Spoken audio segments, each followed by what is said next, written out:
Hello viewers, welcome to my YouTube channel Maths Academy. My name is Ranita. Today we are going to start class 10, chapter 3, pair of linear equation in two variables. Pair of linear equation in two variables होता क्या है?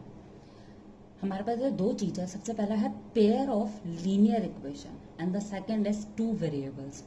तो इसको समझने से पहले सबसे पहले हम समझेंगे कि variables क्या होते हैं.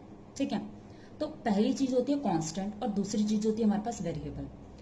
Constant, a symbol having a fixed numerical value is called a constant.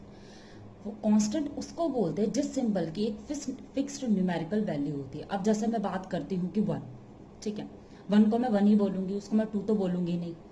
2 हो गए, 3 हो गए, या कोई भी नंबर हो गया जो हम यूज करते हैं. ठीक है, अब ऐसा सिंबल की अगर मैं बात करूं तो इसका सबसे अच्छा एग्जाम्पल है मेरे पास पाई.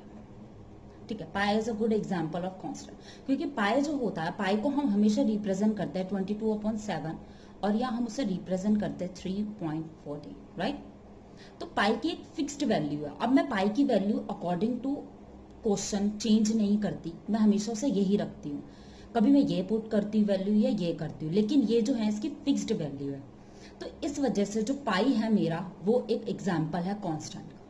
ठीक है, नाउ अब हम आते हैं वेरिएबल्स में. तो इतना तो पता चल गया कि कांस्टेंट और वेरिएबल, जैसे कांस्टेंट के फिक्स्ड न्यूमेरिकल वैल्यू होती है तो वेरिएबल के ऐसे नहीं होती है. ठीक है, variables a symbol which takes various numerical value is known as variable. मतलब कि ऐसा सिंबल जो कि बहुत सारे न्यूमेरिकल वैल्यूज को लेता है या रिप्रेजेंट करता है. ठीक है, अभी ये समझ नहीं आएगा, अब एक एग्जाम्पल लेते हैं तो ये अच्छे से समझ में आएगा. ठीक है, नाउ अगर एक एग्जाम्पल ले हम पेरीमीटर ऑफ स्क्वायर. ठीक है, पेरीमीटर को हम रिप्रेजेंट करते हैं पी से, राइट, और साइड्स ऑफ स्क्वायर जिसको हम रिप्रेजेंट करते हैं एस. तो मेरे पास एक स्क्वायर है जिसका मुझे पेरीमीटर निकालना है. अब बेसिकली मुझे उस स्क्वायर की साइड नहीं पता है, मतलब कि उसकी वैल्यू एक पर्टिकुलर नहीं पता है कि वो कितने सेंटीमीटर की एक साइड है. तो मैंने इसको एस मान लिया, इसको भी एस मान लिया, इसको भी एस मान लिया और इसको भी मैंने एस मान लिया. ठीक है, तो पेरीमीटर ऑफ स्क्वायर एक्चुअली में होता क्या है? P equal to what is P equal to, perimeter मतलब होता है सम ऑफ ऑल साइड्स. ठीक है, तो यानी कि मुझे इन सब का सम करना पड़ेगा. 1 2 3 4, यानी कि इधर क्या है 4. हमें सबको पता है कि स्क्वायर का पेरीमीटर होता है 4 मल्टीप्लाई साइड, या we can say that s. तो P इक्वल टू 4s. ठीक है, अब इसमें जो 4 है वो तो मेरा कांस्टेंट है, क्योंकि 4 जो है वो फिक्स्ड वैल्यू को रिप्रेजेंट करता है. अब मैं ये नहीं बोलूंगी कि स्क्वायर की 5 साइड्स हो गई है, वो 4 ही रहेगी. ठीक है, तो अब P और S है क्या? क्या मेरा P और S कांस्टेंट है या मेरा P और S वेरिएबल है? अब एक एग्जांपल लेते हैं. अगर मैं लेती हूँ late side of square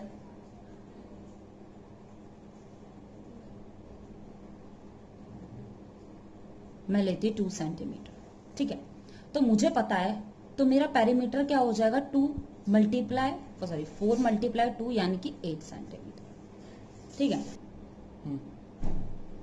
now अब मैं स्क्वायर की वैल्यू पुट करती हूं 3 सेंटीमीटर. तो अब मेरा P क्या हो जाएगा 4 मल्टीप्लाई 3 12 सेंटीमीटर.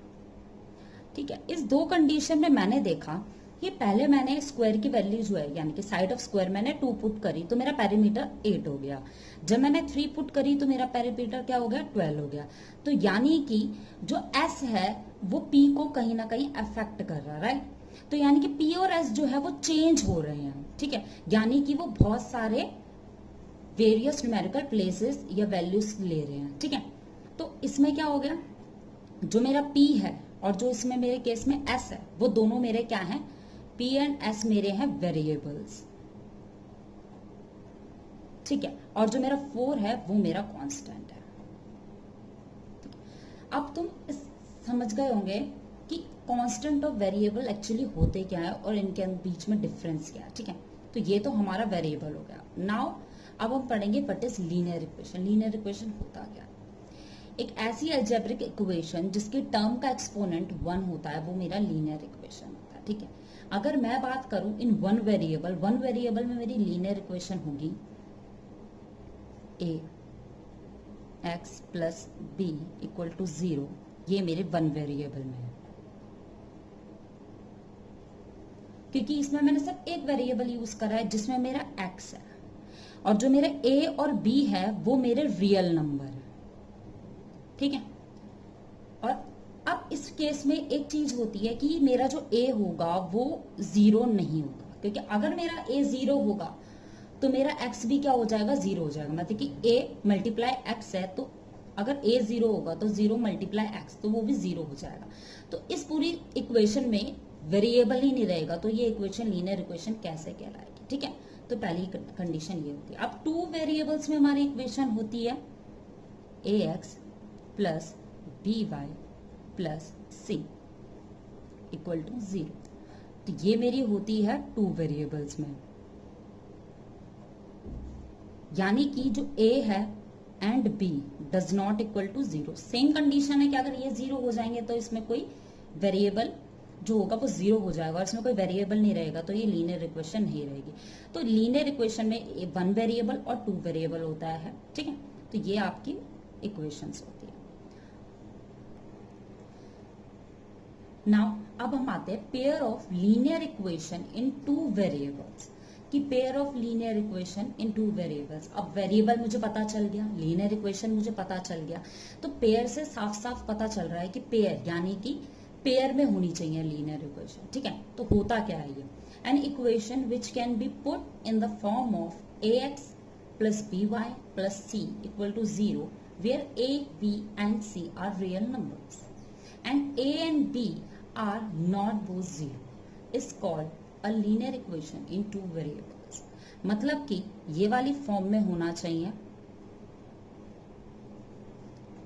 और कंडीशन इसमें क्या है, जो मेरा a, b एंड c है वो तो मेरे है रियल नंबर।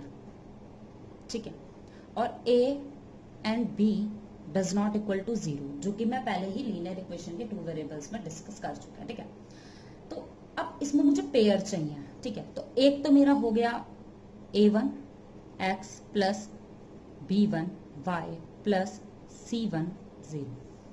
ठीक, दूसरी हो गई मेरी a2 x plus b2 y plus c2 0।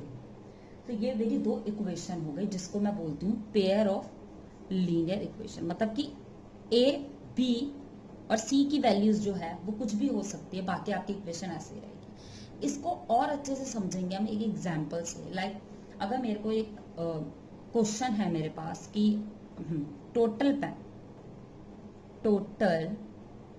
Number of pen मेरे पास है 10, यानी कि मेरे पास दो पेन है। मेरे पास एक है ब्लैक पेन और एक है मेरे पास ब्लू पेन। अब इन दोनों का टोटल 10 है। अब मुझे इतना नहीं पता कि ब्लू मेरे पास कितना है और ब्लैक मेरे पास कितना है। मतलब कि ब्लैक अगर 7 हो तो ब्लू मेरा 3 हो सकता है, 6 4 हो सकता है, 2 8 हो सकता है, कुछ भी हो सकता है। ठीक है, बस मुझे इतना पता है इन दोनों का जो टोटल है वो 10 है। पहली कंडीशन ये। ठीक है, अब दूसरी कंडीशन मुझे ये दे रखी है कि ब्लैक पेन और ब्लू पेन का जो डिफरेंस है वो मुझे 2 दे रखा है। ठीक है, यानी कि जो ब्लैक पेन है वो 2 पेन ज्यादा है ब्लू पेन से। अब वो तो कंडीशन पे अप्लाई हम करेंगे, मतलब कि मुझे 2 कंडीशन दे दी है इस चीज में। ठीक है, अब मैं with the help of variables इन दोनों को इक्वेशन बनाऊंगी। कैसे? Let black pen be x and blue pen be y. तो मैंने ब्लैक पेन को x वेरिएबल ले लिया और ब्लू पेन को मैंने y वेरिएबल ले लिया। नाउ अगर मैं कंडीशन फर्स्ट की मानूं, यानी कि मेरे पास कंडीशन फर्स्ट थी ब्लैक पेन और ब्लू पेन का टोटल 10 है, तो ब्लैक पेन मैंने क्या लिया है x और ब्लू पेन मैंने क्या लिया है y। तो इन दोनों का जो प्लस है यानी कि जो टोटल है वो तो मेरा हो गया 10, ठीक है, ये मेरी पहली बन गई।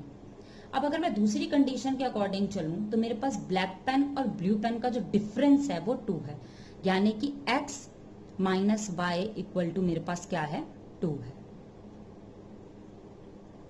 तो इस तरह से मेरे पास दो लीनियर इक्वेशन बन गई जिसको मैं बोलती हूँ पेयर ऑफ लीनियर इक्वेशन, यानी कि लीनियर इक्वेशन के पेयर इन 2 वेरिएबल्स, और इधर मैंने 2 वेरिएबल यूज करे हैं एक्स वाई और एक्स वाई, तो that is the pair of linear equation in 2 variables. अब इन वेरिएबल्स को कैसे सॉल्व करना है, कैसे इन लीनियर इक्वेशन को कैसे सॉल्व करना है, कैसे आंसर लाना है, ये हम बहुत सारे मेथड से करने वाले हैं इस चैप्टर में आगे। Okay, thank you for watching my video.